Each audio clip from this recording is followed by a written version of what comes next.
हर एक CA foundation का बच्चा जब अपनी तैयारी करता है तो उसका एक ही सपना होता है कि वो किस तरीके से 300 प्लस लाए, चाहे वो 320 350 से ऊपर वो लाना चाहता है। बट धीरे धीरे क्या होता है बच्चों, ये आंकड़ा कम होते होते होते होते कहां तक सिमट जाता है, 200 तक ही सिमट जाता है। तो बच्चों आज की इस वीडियो में बताने वाला हूं मैं कि किस तरीके से आप लोग 300 प्लस ला सकते हैं। तो इस वीडियो को आखिर तक देखना ना भूले और ज्यादा से ज्यादा बच्चों तक शेयर जरूर करें।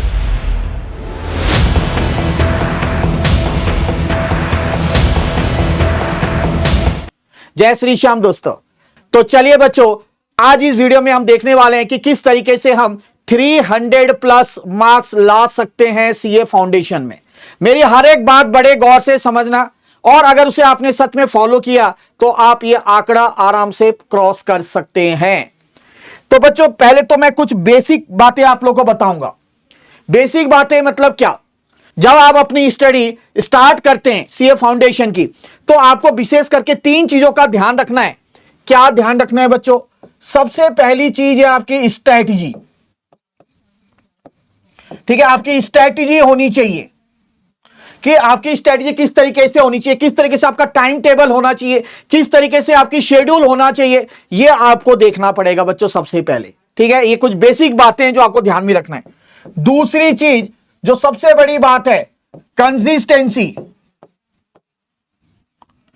अब क्या होता है कंसिस्टेंसी, जैसे मान लो कि आपने आज 8 घंटे पढ़े, कल हो जाता है कि 7 घंटे हो गया, अगले दिन 6 घंटे, कम होते होते होते ये 4 घंटे हो जाते हैं। ये बिल्कुल भी नहीं कर रहे हैं।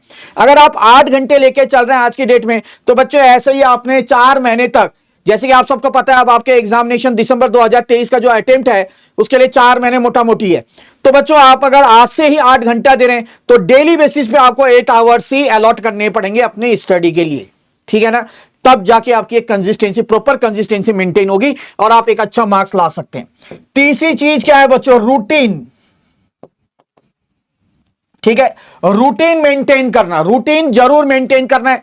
ये नहीं कि जैसे मान लो कि आपने 1 से 4 बजे तक आज ये पढ़ा, कल ये टाइम छोड़ के आप रात को पढ़ रहे हो, कभी अर्ली मॉर्निंग उठ गए।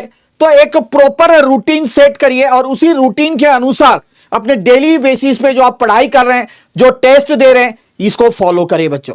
तो ये तो थी कुछ 3 बेसिक बातें जो आपको ध्यान में रखनी पड़ेगी, that is strategy, consistency and routine follow up. ये ध्यान रखना है। अब आता हूं बच्चों मैं सब्जेक्ट वाइज आपकी किस तरीके से तैयारी होनी चाहिए, किन बातों पर आपको फोकस करना पड़ेगा। तो एक एक करके मैं डिटेल में आ रहा हूं। सबसे पहले मैं आता हूं बच्चों अकाउंट्स के ऊपर।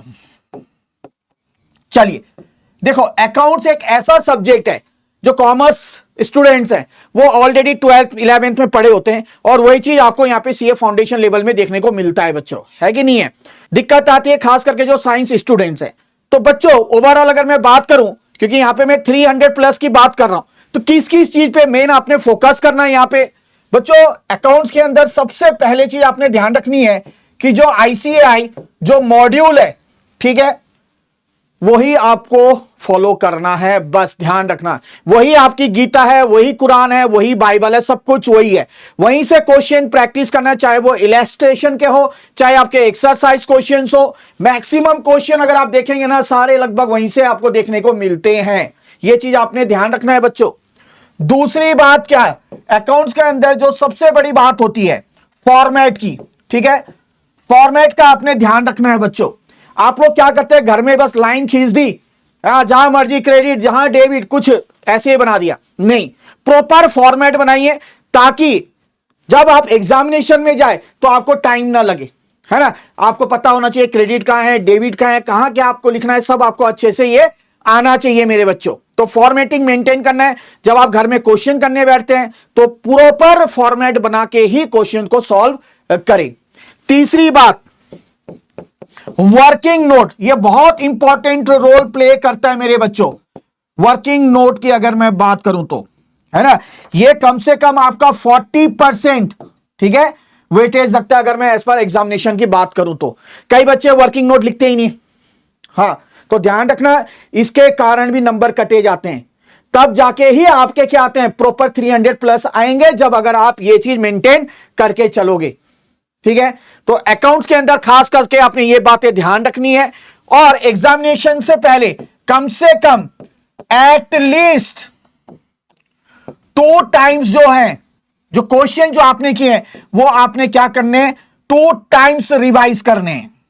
ठीक है, 2 टाइम्स रिवाइज करना है एटलीस्ट अकाउंट्स के अंदर। तो अकाउंट्स के अंदर आपने ये सारी चीज मोटा मोटी जिसपे आपने विशेष ध्यान देना है बच्चों, क्योंकि ये वो बारीकियां हैं जिन पे अगर हम अच्छे से काम करें ना तो आसानी से 300 प्लस ला सकते हैं।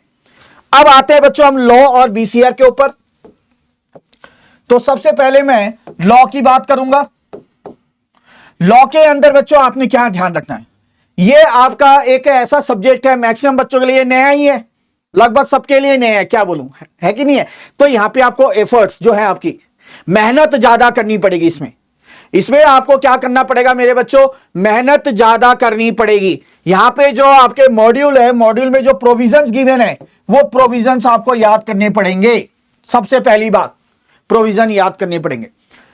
ध्यान रखना है जब आप केस बेस्ड स्टडी क्वेश्चन करते हैं, ज्यादातर मैक्सिमम आप क्वेश्चन देखेंगे केस बेस्ड स्टडी जो क्वेश्चंस होते हैं इसके अंदर, ठीक है, प्रोविजंस, ठीक है, फैक्ट, कंक्लूजन, किस तरीके से एक्सप्रेस करना है, किस तरीके से लिखना है, यह चीज आपको एक एक चीज अच्छी तरीके से आनी चाहिए। ठीक है, एक एक चीज अच्छी तरीके से आनी चाहिए।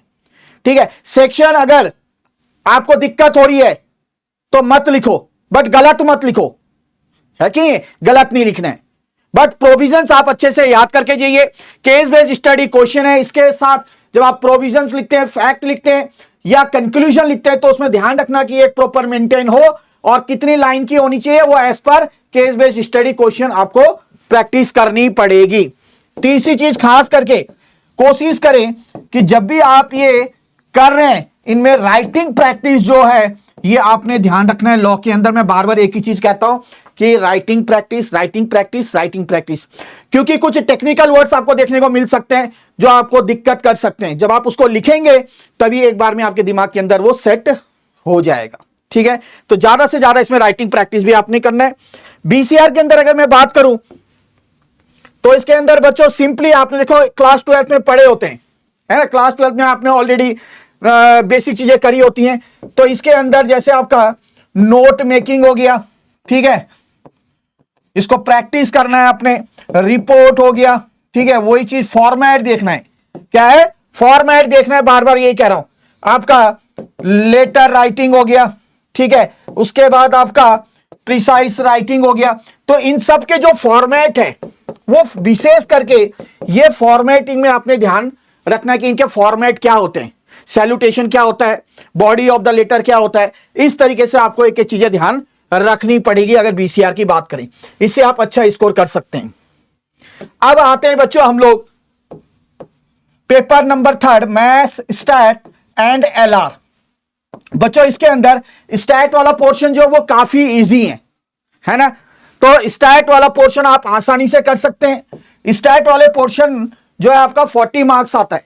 40 मार्क्स में से आप आसानी से अगर मैं बोलूं ना तो 30 से 35 मार्क्स आपका लाया जा सकता है आराम से, तो बिल्कुल भी घबराने की जरूरत नहीं है। एलआर जो है लॉजिकल रीजनिंग, यहां से आप आराम से 20 मार्क्स ला सकते हैं। 20 मार्क्स का होता है ये पेपर। अगर मैथ्स के अंदर बच्चों मैं कुछ चैप्टर्स की बात करूं, बस वो कर लें तो आपका अच्छे से मार्क्स आ सकते हैं। तो मैथ्स के अंदर आपने ध्यान रखना कि टाइम वैल्यू ऑफ मनी हो गया आपका एक, उसके बाद आपका रेशियो, प्रोपोर्शंस, इंडिसेस, लॉग, ये आप कर लो। इक्वेशंस आराम से हो जाएगा बच्चों, कुछ नहीं है इसमें। सीक्वेंस सीरीज की बात करो, ठीक है, तो ऐसे कुछ चैप्टर्स इनको आराम से कर लो। तो यहां से भी आप आसानी से मैं बोलूं 25 मार्क्स आप आराम से ला सकते हैं। ठीक है, तो मोटा मोटी अगर मैं बात करूं यहां पे, अगर मैं 30-50 की बात करूं तो 75 to 80 मार्क्स आपके आसानी से आ सकते हैं। अब रह गया हमारा आखिरी पेपर इको एंड बीसी के। बच्चों इसमें क्या है, ये सबसे ज्यादा मार्क्स ला सकते हैं इस पेपर में, आप ध्यान रखना। इसका सिर्फ एक ही कंसेप्ट है, क्या, रीड एंड रीड। ठीक है, क्या क्या करना है सर, रीड आईसीआई मॉड्यूल, ये ध्यान रखना। आईसीएल मॉड्यूल जो है, आईसीआई मॉड्यूल आपको पढ़ना है बच्चों बार बार, कम से कम read and read, read and read पढ़ते रहो जितना पढ़ोगे। ठीक है, पढ़ने के बाद जो आईसीआई मॉड्यूल के एक्सरसाइज क्वेश्चंस हैं वो आप जरूर प्रैक्टिस करें। जिनके पास हमारी पीपी बुक है वो फॉलो कर सकते हैं, जिनके पास नहीं है वो आईसीआई मॉड्यूल के एक्सरसाइज क्वेश्चन करना ना भूले बच्चों, बहुत इंपॉर्टेंट है। वहीं से मैक्सिमम क्वेश्चन जो है आपको देखने को मिलते हैं इको और बीसीके के केस में, ठीक है। ये आपने करना है। यहां पे ना आप आसानी से, ये मात्र ऐसा पेपर है हर एक बच्चा यहां से 80+ ला सकता है आराम से, इतनी गारंटी के साथ बोल रहा हूं। तो ये सारी थी आप लोग की स्ट्रैटेजी जिसके वजह से आप आराम से 300+ ला सकते हैं मेरे बच्चों। तो उम्मीद करता हूं बच्चों ये स्ट्रैटेजी आप फॉलो करेंगे और अपना जो अटेम्प्ट है पहली बार में ही निकालेंगे। मिलते हैं बहुत जल्द और एक वीडियो के साथ, तब तक के लिए जय श्री श्याम।